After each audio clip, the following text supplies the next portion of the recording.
And okay, in 1963, a lunatic exploitation filmmaker decided to deliver on the visceral thrills promised in the movie poster, which was a very novel concept at the time.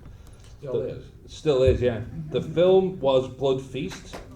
The lunatic filmmaker was Herschell Gordon-Lewis, and horror movies were changed forever. So please put your hands together once again for the godfather of gore himself, Mr. Herschell Gordon-Lewis. So this is a good turnout. I'm stupefied. Who are you people? You're my kind of people. Nuts.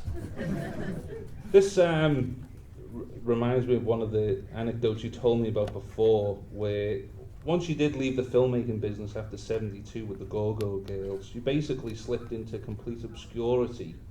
And you got a phone call out of the blue. I believe the fellow's name was Rick Sullivan. Yes, so could you tell us about that moment? I had thought that it shows how cloudy the crystal ball can be. I had felt that these movies, which as you all know or you wouldn't be sitting here, were made with casts of nobodies and primitive effects and department store mannequins and high good humor. That was the whole idea. I felt they had deserved the oblivion to which they were entitled. Wrong. So one day, some years later, and after these movies had passed from my possession, I got a phone call. And this fellow says, Mr. Lewis, my name is Rick Sullivan, and I'm calling to invite you to be the guest of honor at a horror film festival in New York City on Halloween night. I said, come on, who is this? He said, I'm very serious. I said, I better call you back. So I called him back, and Exxon Corporation. I said, Exxon Corporation? What are they going to do, ground me like they did with that boat in Vancouver? So a 4-digit extension, Mr. Sullivan's office. I said, can you tell me what Mr. Sullivan's position is there? Yes, he's one of our controllers. Well, as a totally uncontrolled character, I felt that was a mismatch too. But at the time, the reason I accepted that invitation, and I was convinced that there was something wrong, was at the time, in my other career, I was hired to write a book on Norman Rockwell, the artist who spent his last days in a town called Stockbridge, Massachusetts. And I figured, okay, they'll haul me to New York, and that way all I have to do is pay the airfare from New York to Boston and then to Stockbridge. No problem. And I said to my wife, I convinced her to go with me just in case she had to drag the body out.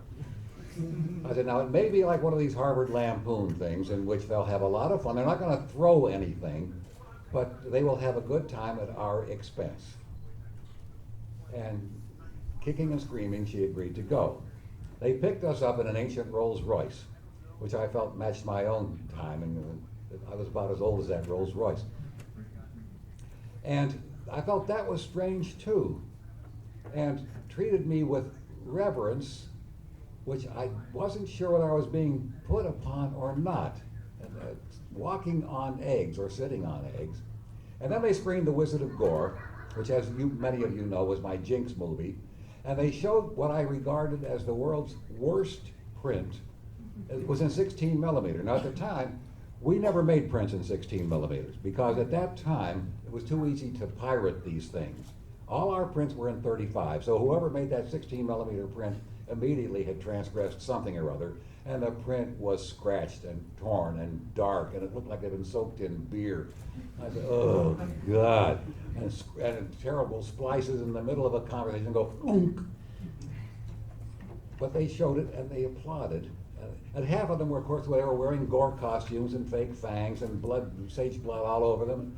I really felt that I had gone to another planet. And then they asked me to speak. So that's when I was expecting the tomatoes. I said, good evening. That's as far as I got, wild applause. I figured, if I can get applause from saying good evening, what if I said something coherent? But what that did that evening... Then you competed with the attention span. Yes, so, yeah. I don't know. What that did was it initiated for me a renaissance in which it became moderately clear over a period of months and years after that far from perishing, these movies had started a movement which was gathering momentum rather than losing it. And another proof of that is that we are all here tonight. And further proof is that tomorrow night at 11:30, I'm going to sing the theme song from 2000 Maniacs. I hope you're all there because I need people to join in with a rebel yell. See, that was an accident too. When we shot, I don't mean to hog your time here. When we shot 2000 Maniacs, which we shot in a little town called St. Cloud near Orlando, Florida. I had this musical group and they were very talented, and I only heard them play the banjo and the guitars. I had not heard the vocal. And I had written the music not out of any auteur complex. I resent that whole concept. It was because I didn't want to pay anybody. Being unwilling to pay somebody is a wonderful substitute for having dollars to pay them. So I wrote the music for Blood Feast and for 2000 Maniacs, no big deal. But here we had the entire cast and crew, and it was in this little recording studio in Orlando. And it was dinner time, and I said, "Come on, let's get this done. We want to go to dinner." I needed them all to go yee-haw with the rebel yell. If you know the 2000 Maniacs, in my country, of course, we have a good many more than 2000 Maniacs. We have one on the White House. So on came this group, and as you may or may not know, the theme of 2000 Maniacs begins with this little sing-song. There's a story you should know from 100 years ago. So their lead singer came up and he'd been practicing this on his own, I guess. There's a story you should know. Wait a minute, falsetto is not going to work. He was a tenor. In fact, I think considerably higher than tenor. And this was supposed to be a macho kind of thing. And these people were screaming, "Come on, we want to go to dinner." So what was I to do? I did it myself. Because I had written it, I knew the tempo, and I knew the words, there was not a problem. Subsequent to that, I hadn't realized again what a juggernaut had been unleashed. The movie business, as you may or may not know, is full of surprises. This many positives, this many negatives, and you're on this seesaw going back and forth all the time. That's one reason I love it. You never know what's going to happen tomorrow. I never would have dreamed we'd have a room full of people like this tonight. Fantastic. So take us back to that first moment when you conceived the idea for Blood Feast. At that point you'd been doing what would term the nudie cutie films. Well, yes, today I guess they would probably at worst get a PG. But at the time, you see, the movie business as society itself, it doesn't evolve, it devolves. And as we go rushing down this downward track, we try to keep pace with it. The question in my mind, because the kind of movie I was making at the time was one that anybody could make, whether he or she, or in many cases the producers, it had any talent at all. That talent is not a factor. I think you've seen my movies and you know that. The question was, since that particular venue was becoming overcrowded, and at the time I had small children and I didn't want to go the route that many of them were going, which was getting stronger and stronger, so what kind of movie might there be that the major film companies either would not make or could not make? And I was watching an old movie on television in black and white, and here was this guy, Edward G. Robinson or somebody, and here the police were pumping him full of bullet holes, and he died peacefully with his eyes closed and a little splotch on his shirt. And I said, wait a minute. So that was the first part of the genesis of Blood Feast. The second part was simple enough. We were staying at a beat-up motel on the North Beach in Miami called the Suez Motel. Outside the Suez Motel was a fake Sphinx, about 8 feet tall. Now, I've been to Giza in Egypt, maybe you have too, and there's a 200-foot tall Sphinx there. But against the sky, whether it's the original or just some cement piece of slab, a Sphinx is a Sphinx. That gave us the notion for the plot line, or what we laughingly call a plot line, of Blood Feast. So I had that component. Now, two things I knew I wanted. I wanted somebody to die with eyes open. There never had been, until Blood Feast, a movie in which anybody died with eyes open. Blood Feast was the first. And I felt that might be as far as I might go, and the trick would be to keep the actor or actress, as we settled for actresses, because we knew we'd have, at the time, a primarily masculine audience. The trick was to keep the actresses from blinking, because if they blinked, I'd have to cut some frames out and the head might move. That's how primitive some of this stuff was at that time. It's a very kind word you're using, actresses. Well, yeah, it's a generic term. I would maintain, if you can call Keanu Reeves an actor, I can call my people actors. You can call Keanu Reeves an actor, you can call Connie Mason a friggin' thespian easily. Connie Mason was another accident of history. We called her Friedman's Folly. Dave Friedman was my partner. He thought she was the most beautiful girl in the world. And I felt that she was an android. That was the only conclusion I could reach. In fact, I was quoted in print at one time as saying, if they ever took the key out of her back, she would simply stand in place. I guess that was an unkind comment, but when we came to the second movie that used Connie Mason, which had us all in terror, we began to give her lines to other people so they would get spoken. She still exists, by the way. Does anybody happen to have a copy of the Blood Feast poster on them? I bet somebody's got a copy. This fella, he's got the T-shirt. Well, could you come up, help us out? Will it be our visual deck? Please come up. No, we don't need you to take it off. I want to just leave the shirt. Yeah, we just want a visual reference. We should have used an overhead for this, but if you could come up on here and just stand up so everyone can see his shirt. I want you to. What I'm really interested to talk to you about now, Herschell, is to find out the creative process you underwent with David Friedman to concoct these crazy marketing poster campaigns, starting with Blood Feast, the classic. Blood Feast. You'll notice here we say that Blood Feast is in blood color. We always change that adjective to start with some kind of color. One reason we did that was because to make sure everybody understood these movies were in color. They were not in glorious black and white, as so many movies of this type had been.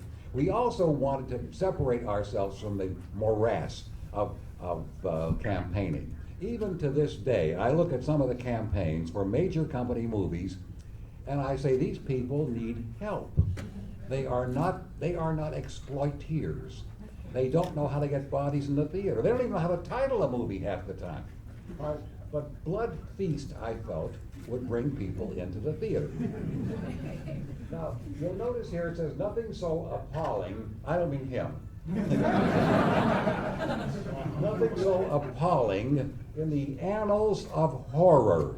And if you analyze that line word by word, you will understand the care with which these words were chosen. Dave Friedman, who was my partner at the time, I felt was an absolute master of film exploitation. He came from Paramount Pictures. He had been, in fact, the number 2 man at the distributor of the first couple of movies I made. That's how we became partners. The distributor for whom he worked went bankrupt, owing my production company a lot of money, and so the two of us were cast adrift. But as Shakespeare said, sweet are the uses of adversity. And the result was not possible, I don't think, without the two of us having been together. All right, now here we say, you'll recoil, and shudder as you witness the slaughter and mutilation of nubile young girls. Which is what everybody wants to see. After all, it really wasn't fair in the Roman Colosseum that all the gladiators were all men. So we were getting even. In fact, until I made She-Devils on Wheels, people were saying to me, why don't you cut some men up? I said, well, in 2000 Maniacs, it's 50-50. That's as good as I can do. Now notice the next line, which is the key line for Blood Feast. It says, more grisly than ever in Blood color. We wanted to make certain of a couple of things. Number one, that anybody who came to that theater understood that he or she was going to have an experience impossible to have with any other movie that had been witnessed before. And second, we wanted no children in the theater. Because aside from the screams and hollers and so on, we would have a bunch of angry parents saying, "What have you done to my child?" Which I would like to impale that child. Weren't there instances where the trailer for Blood Feast would play like at some Yes. at a Disney movie or something? Well, yeah, we wanted to make sure they did come. So you never have any control over the trailer. We used to call it the coming atrocity. And our trailer for Blood Feast showed one of the actors, Bill Kerwin, standing against a red background. Ladies and gentlemen, you are about to see some scenes from the most unusual motion picture to play in this theater. Because of the nature of this film, we urgently recommend that if you have a heart condition, or if you are with a young and impressionable child, that you leave this auditorium for the next 90 seconds. But then, of course, immediately on came the tongue scene out of Blood Feast, so they had no chance to escape. But you see, we had a disclaimer, so we were covered there. It's like psychology. Well, it's like the disclaimer on a pack of cigarettes. You know you're going to die from it, but they tell you that, so it's okay. I just want to relieve you of your duties. Thank you for your. Thank you. Oh, he gets a bigger hand than we do. Yeah.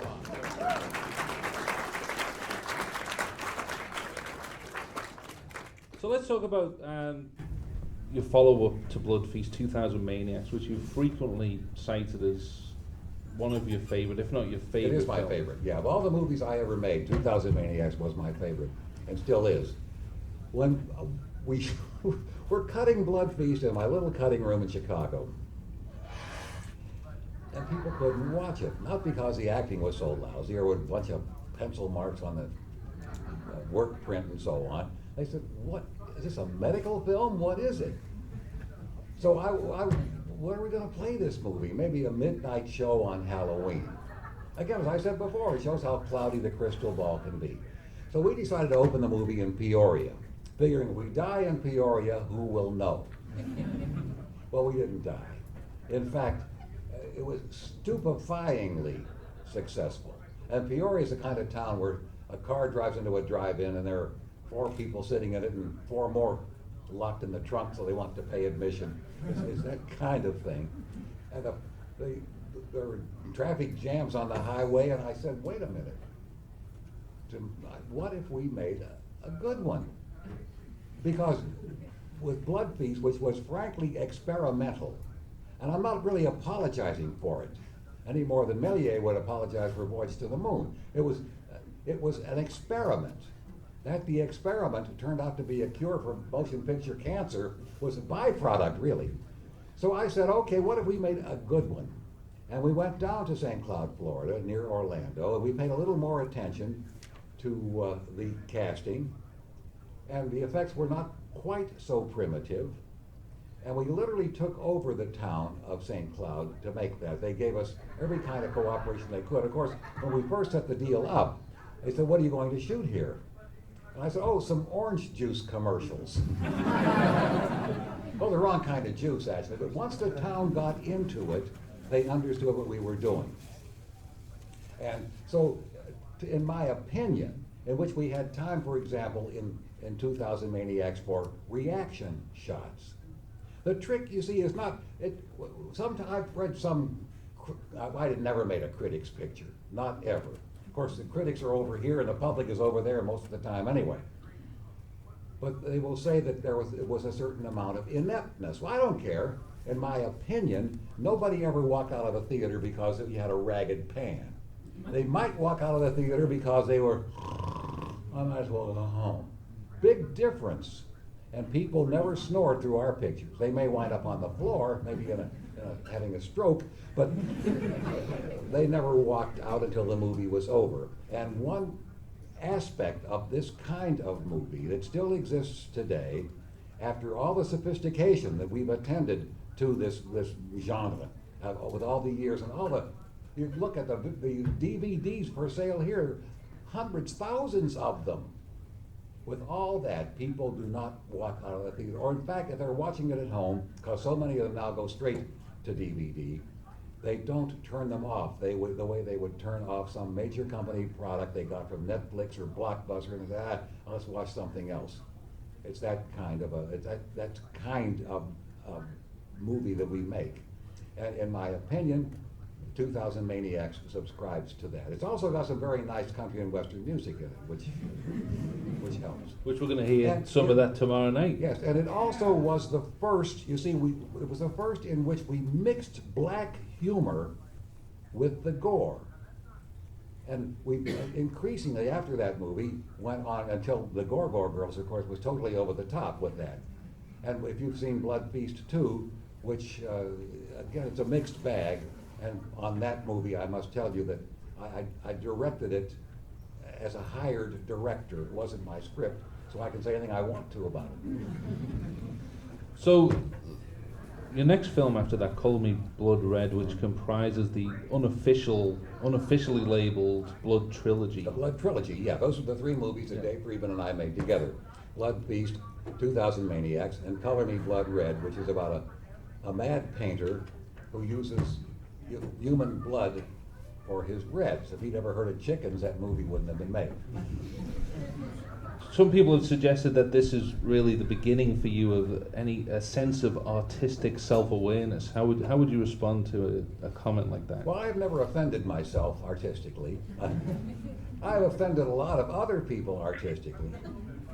Suppose instead of that, I had been making drawing room comedies. I wouldn't be here tonight, you wouldn't be here tonight. But the point is, the movie I would have made would never have shown anywhere. Somebody, probably me, would have lost some money on it. And that's not the nature of the motion picture business. We call it a business. And yet there are too many auteurs in this business who are too self-aware to understand that it is a business. And I object to that. I object to people who give birth rather than making movies. And you try to change a line of dialogue. You're attacking my child. I don't believe in that. If any of you have been on the set when I made a movie, everybody, cast and crew, is supposed to make suggestions, because those suggestions, digested, add up to a gestalt that you cannot get from one guy saying, this is the way it's going to be. There are no Hitlers who will survive in this kind of a business. Yeah, it might work in a major company picture in which you have a budget of $150 million. I never had a budget for $150 million, and if I had, I would have taken $135 million of it and disappeared.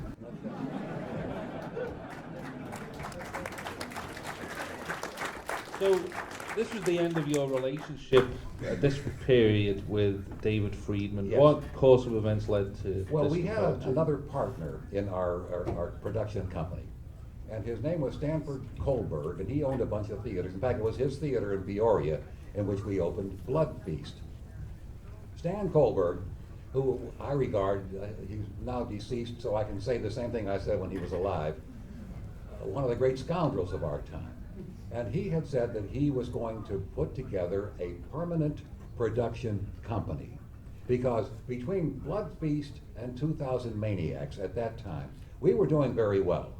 The grosses were coming in quite strong. We didn't need main downtown theaters in most of the metropolitan centers.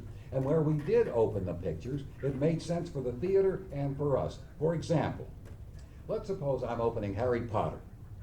The typical deal between the producer and the theater is that for the first 2 weeks, the producer gets 80 or 90% of the box office gross. And then it goes down to 60-40, then 50-50, and then if it lasts beyond 4 or 5 weeks, then the theater gets the lion's share. In we come with Blood Feast, or 2000 Maniacs. We say, hold it. We'll lock you in only for 2 weeks at a flat 35%. Now, says the theater owner, aha, and this is before they had all this consolidation, where it's only a handful of chains you're dealing with. We had a lot of independents, and a lot of them were drive-in theaters. The theater owner says, if I operate at half capacity, I am going to make more money than I would make showing Harry Potter. So as a business decision, it made sense. And everybody in our group understood that. And that was the nature behind what Kohlberg's saying, making sense. But as it turned out, he said, he was holding the books. He said, I'll hold on to this money so we can show a very respectable balance to the bank when we ask them to fund our permanent production company. There's an old saying at poker. You sit down at the table and you look around and say, who's the sucker? And if nobody answers, you know who it is. So some time, a considerable amount of time went by, and I happened to run into one of the officers at that bank with whom we were all familiar. I said, how are we doing on our production company? He says, what production company? And I said, well, oh no, Stan told us forget it. Which turned out that Kohlberg had hung on to all the money. So the other partners sued Kohlberg. I'm telling a lot of stories that would have been out of school, except the school's been out for a long time. And so we all mutually sued Stan Kohlberg. Well, Dave and I agreed we better make a movie, because before we got the settlement there, who knows how much time would go by. So off we went to a little town in South Carolina to shoot Moonshine Mountain, which, you see, that kind of a movie at the time was surefire in drive-in theaters. The distributor, and at that time also, the independent distributors would handle their own territory. And the fellow who handled the distribution territory of Charlotte, Atlanta, and Jacksonville, which was all in the U.S., the Carolinas, and Georgia, and Alabama, and Florida. Big playoff time in the drive-in. He said, if you can make me a movie like Thunder Road, which was an old movie that somebody like Robert Mitchum, I think, was in that movie, if I'm not mistaken. He said, we can get a terrific playoff. So, okay, fine, I'll make Moonshine Mountain. It was that easy. At that point, we were in pre-production and Dave Friedman disappeared. He simply vanished. He had settled unilaterally with Stan Kohlberg, and I guess out of embarrassment moved to California. And I didn't know it, I just know he'd vanished. But fortunately for me, that distributor in Charlotte said, don't worry about it. Shoot what you want to shoot and we'll cover it as an advance until you can get the picture out. As it turned out, of course, Moonshine Mountain, it supported me for 2 years. I have no complaints about that movie. An indication, once again, that if you make the kind of motion picture somebody wants to see, instead of the kind of motion picture you want to show, you have a better chance of making another picture sometime. But that's why Dave and I split up, and for 2 years we didn't speak.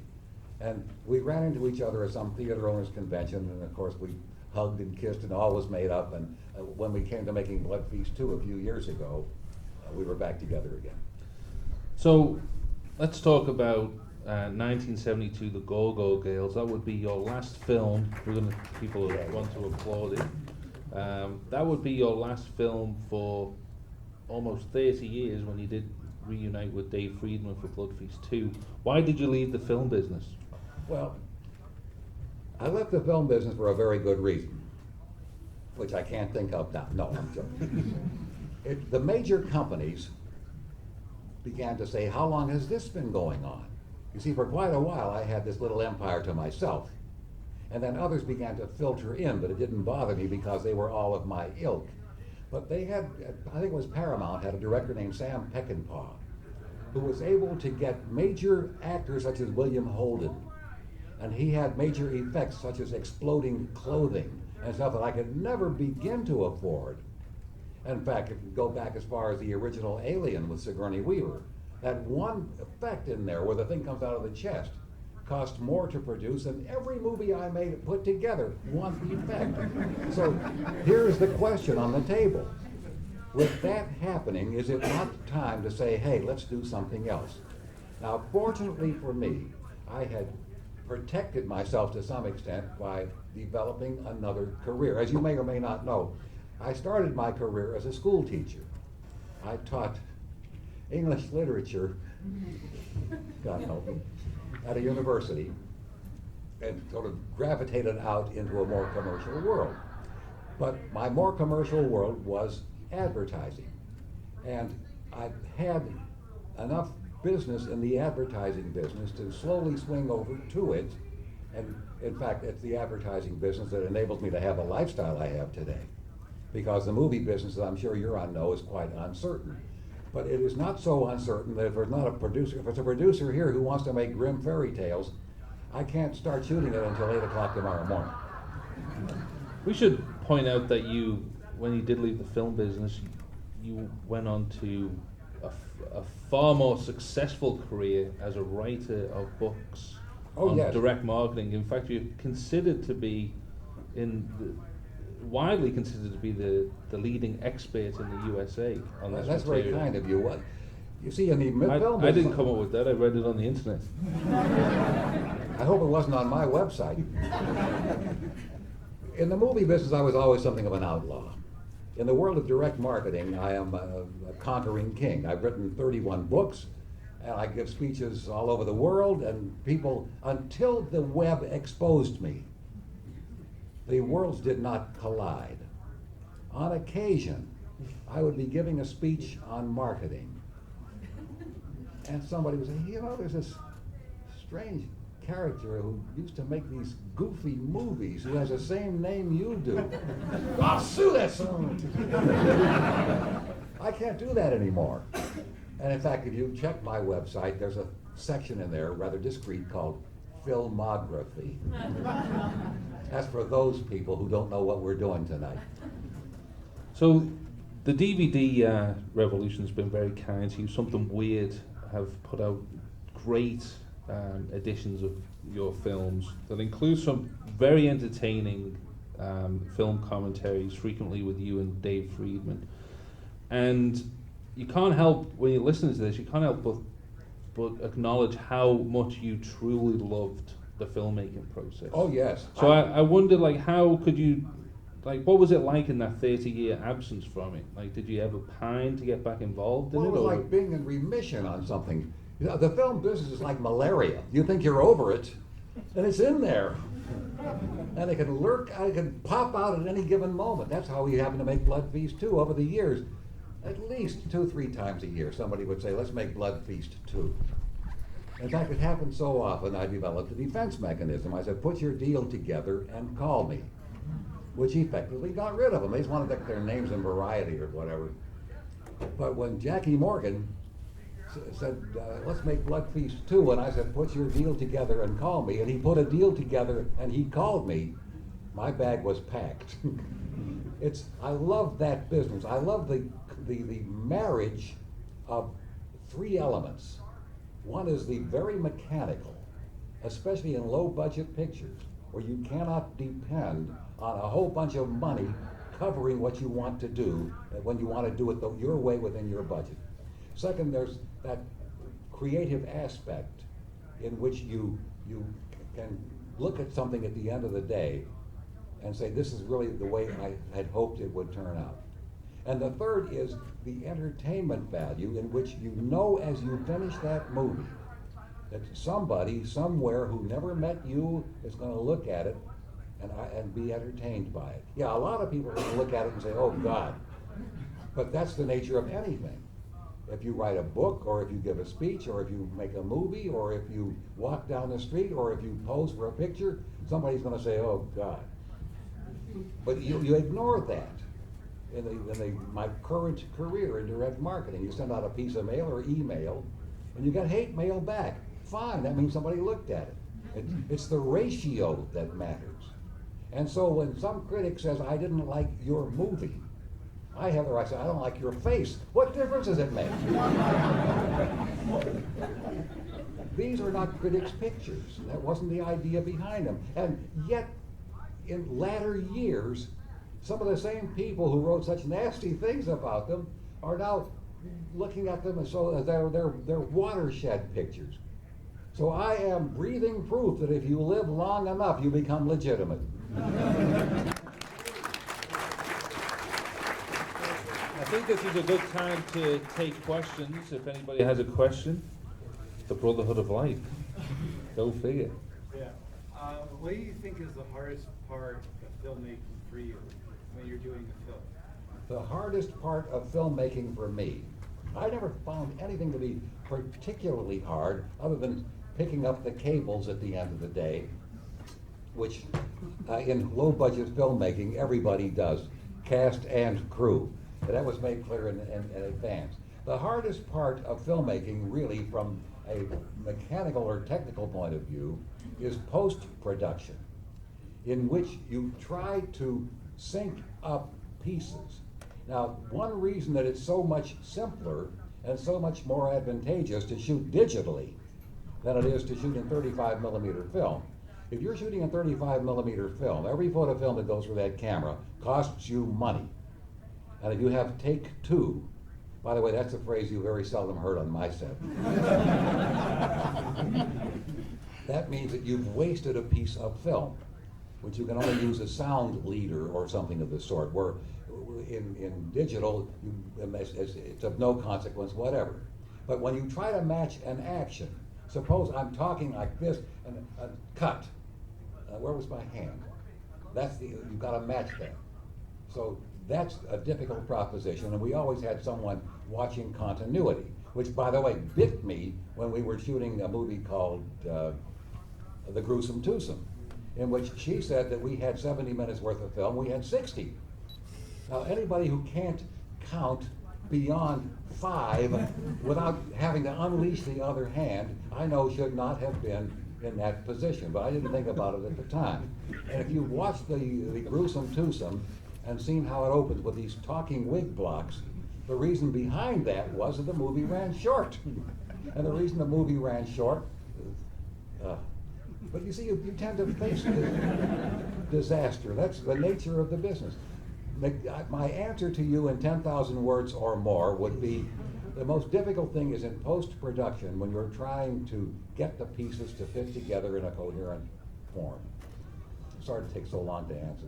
You guys did some crazy stunts early on where you would take the answer print. For anyone that doesn't know what that is, that's the print that you would strike negatives from to make duplicate prints for movie theaters. So it's your master print. And you would take it to a movie theater, project it for like 9 weeks, completely destroy the print, and go on to the next film. That's called guts. You see, today, answer prints are made with computers, so they're not as ghastly as they were then. Then it was done by eye. And I came to the conclusion early on that everybody who made an answer print had macular degeneration. We made a movie, the first movie that Dave and I made together, and it was really to try to put bread on the table, because we were both in terrible shape. His employer had gone bankrupt, owing my company all this money that never got paid, and we both were not in good shape at all. So I got a job as a staff director at a little film company. In fact, my desk was in front of the screen. When they wanted to screen something, I had it down. So one day Dave walked in, he said, I got a deal for us if you want it. I said, what's the deal? He said, well, the distributor in Dallas, Texas, said to me that if we can give him a one-reel picture of pretty girls cavorting in the sun, he will pay us $7,000. Now, at that time, $7,000 was a Croesus fortune. He said, I can get these gals for $50 a day.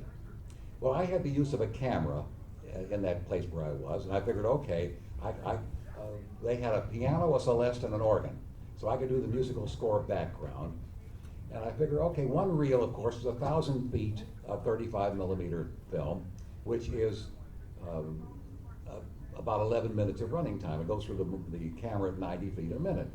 I figure out of that $7,000, Dave and I could each come out with about $2,500 cash, which at my living condition at the time would last me for a couple of months. So I said, let's make this deal. At that time, in came the Deus Ex Machina, the God from Machine, a guy from a laboratory in New York. He said, what are you working on? I said, well, I got this one reeler. I said, wait a minute. He said, I got a deal for you if you want it. Instead of making a one reel picture, if you will make a 70-minute movie, no laboratory bills will be due until 90 days after we deliver the answer print. How can I miss?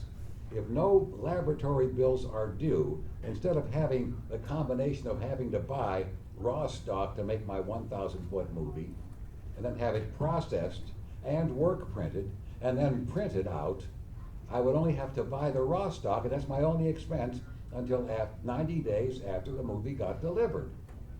So we made that deal. Now, 90 feet, a 70-minute movie, and at the time, to be regarded as the first half of a double feature, your movie had to be at least 70 minutes long. That's where it came from. Of course, today it's closer to 170 minutes. You can go out of your mind saying, am I going to make it through this thing? So that's when we shot a little movie called The Adventures of Lucky Pierre. And Dave and I were the entire crew. I was the director and cameraman. He was the producer and sound man. In fact, when we had some sync takes in there, not many, the actors had to use their own clapstick, throw it aside, and start acting. And you came up with different names for the different positions. Oh, sure. So an interesting well, thing is like we- how somebody today would, you know, like Robert Rodriguez, you know, shot by, edited by, catered by Robert Rodriguez. We never had any executive producers. I think it's a stupid title anyway. It's a guy with a checkbook. I made up titles such as Lenses by Coca-Cola Bottling Company. Totally irreverent. And the movie ran, of course, at 70 minutes, 6,300 feet of film. That's 70 minutes in 35 millimeter movie film. We only bought 8,000 feet of film. That's all we bought. Cut the slates off, there was nothing left. Nothing. It wasn't enough to make a trailer. In fact, I said to this one girl, I said, stretch.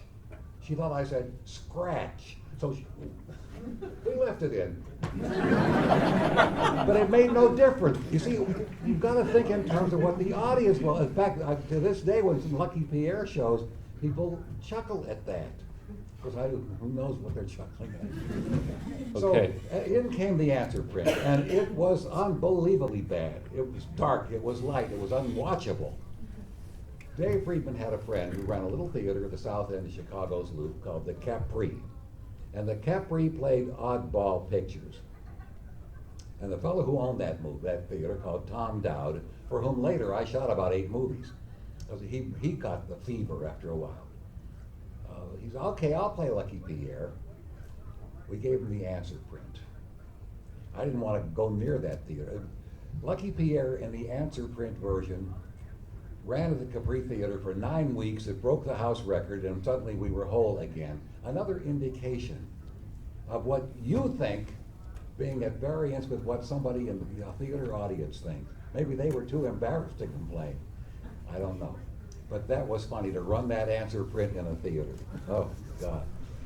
All right, I think there was somebody over here. Yes, sir. Yes, sir. Can you tell us more about one of my favorite movies of yours, She Devils on Wheels? Well, How did it came about? What brought you into the biker flick genre? And where did you get those amazing movies? I like that question. You cannot imagine what the casting was like for She Devils on Wheels.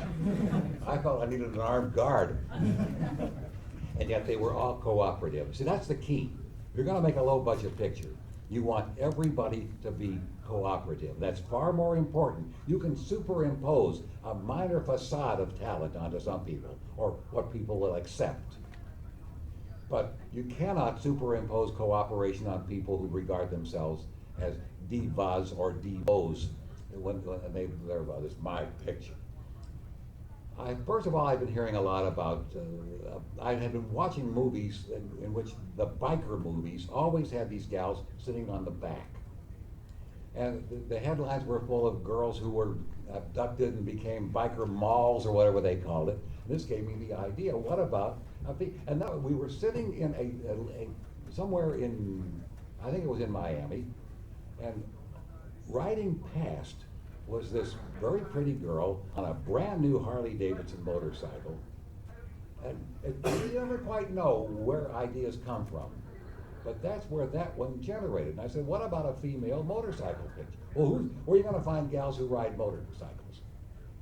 I ran an ad in the Miami Herald, a 2-inch ad, figuring, okay, we'll get 3 or 4. You can't imagine what happened. We almost got kicked out of that hotel when these gals came stomping in. And stomping is a very good word for the way they came in. We intermixed with these gals a couple who were actual actresses, or what we called actresses, to not to lend flavor, but because we had some situations in which we had to have the truth of it.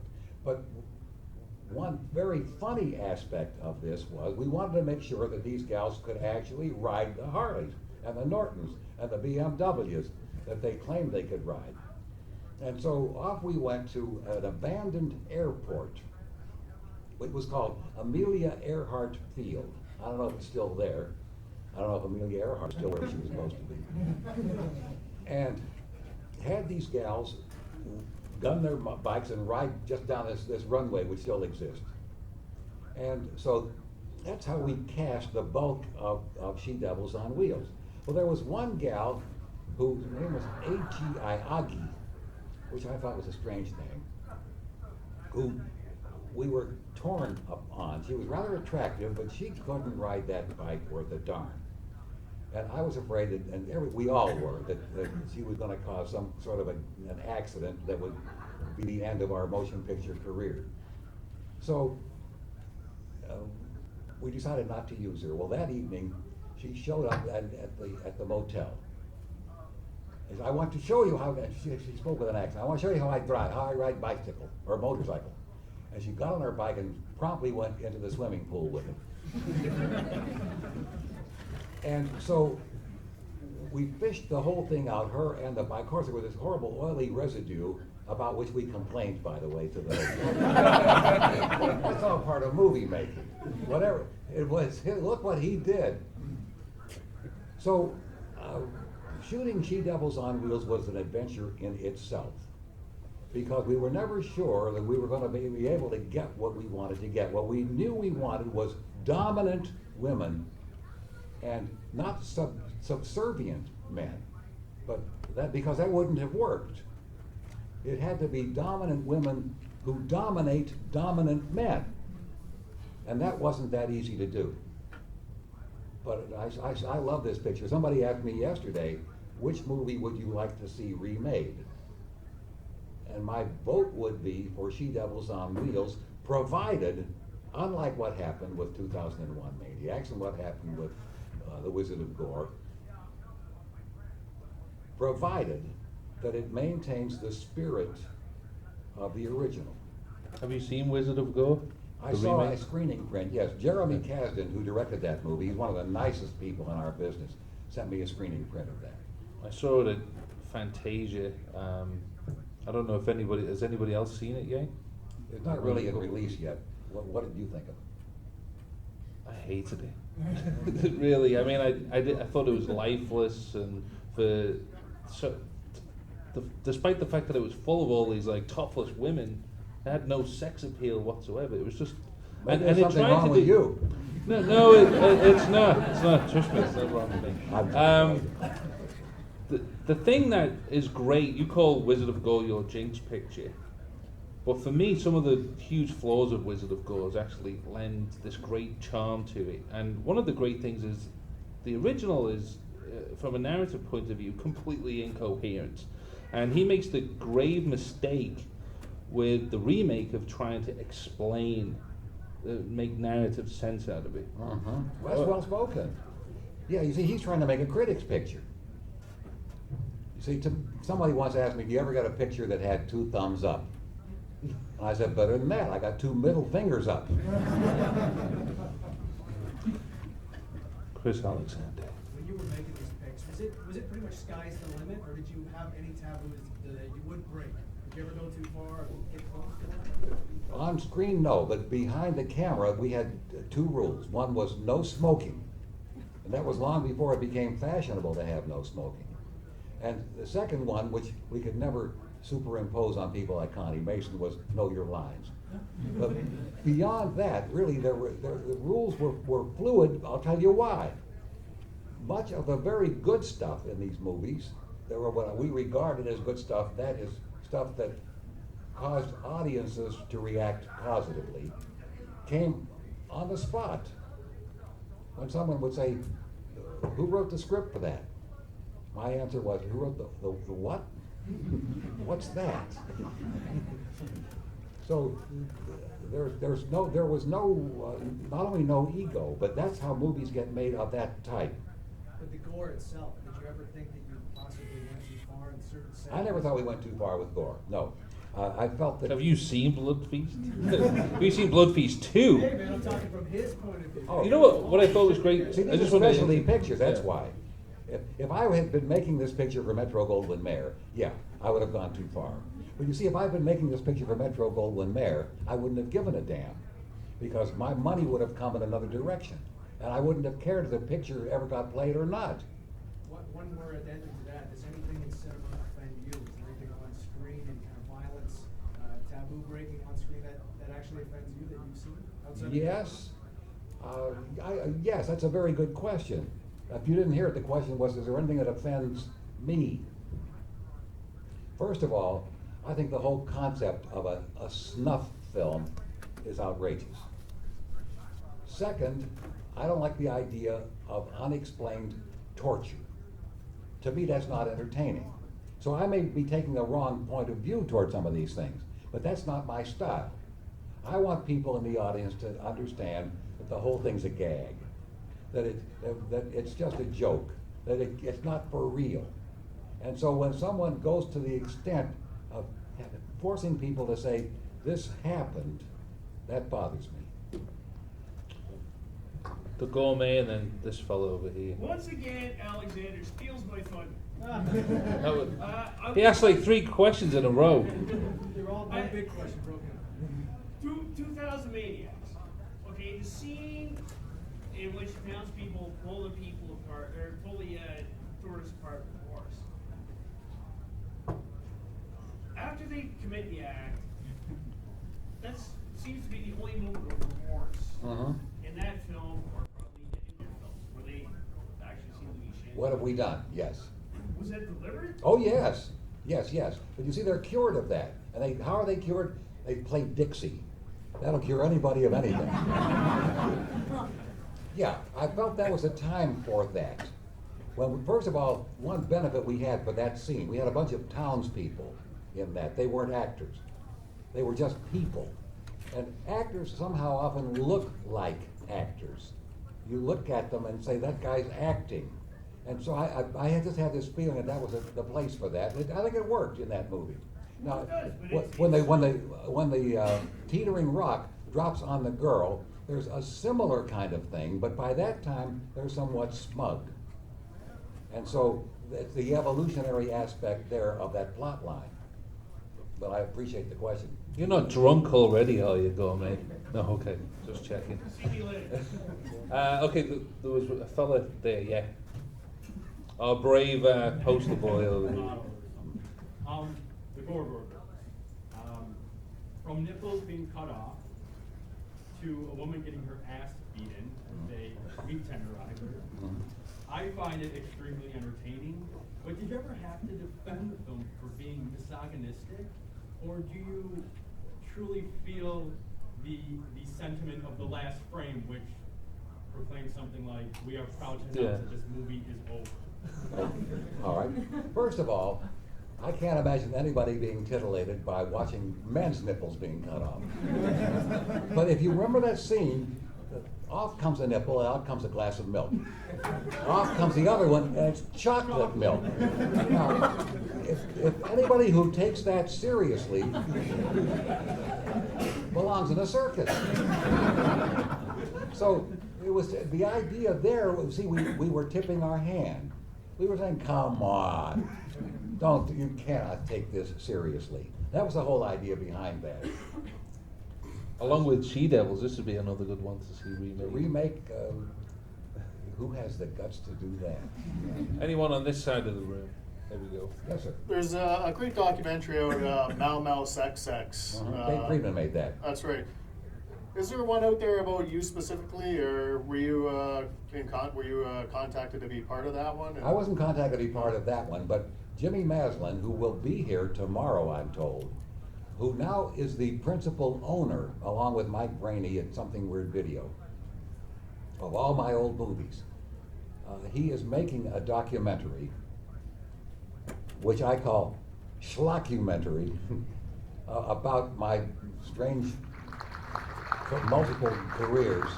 And so I'm counting on that happening. He says he is negotiating with a couple of the cable networks for that thing. Excellent. I like the question.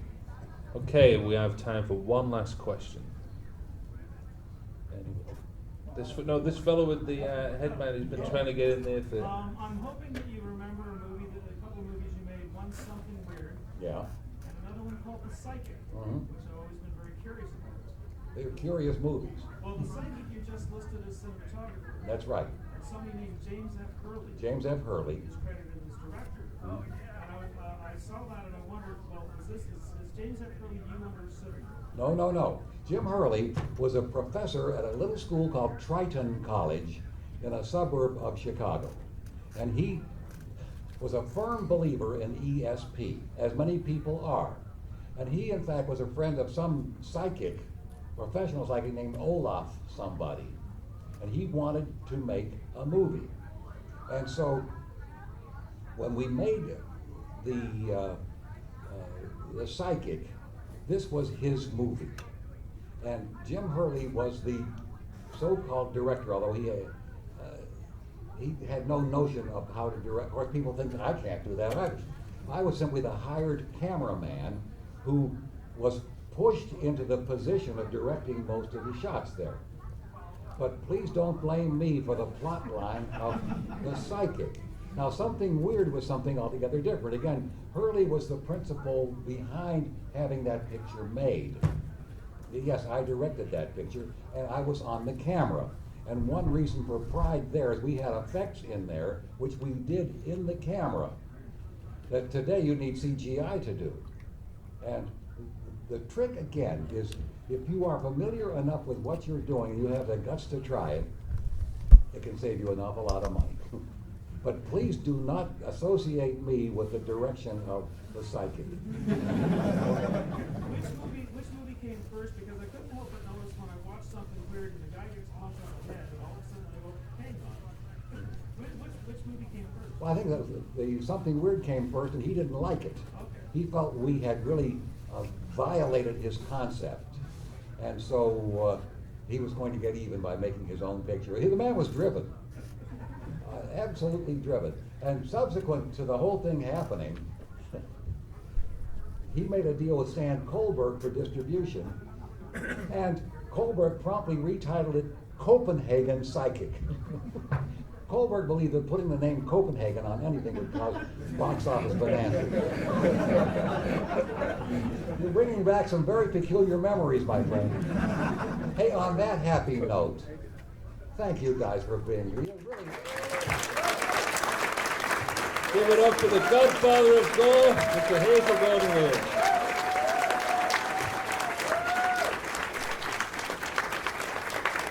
Herschell will be here all weekend signing if you haven't already accosted him. Thank you very much for coming.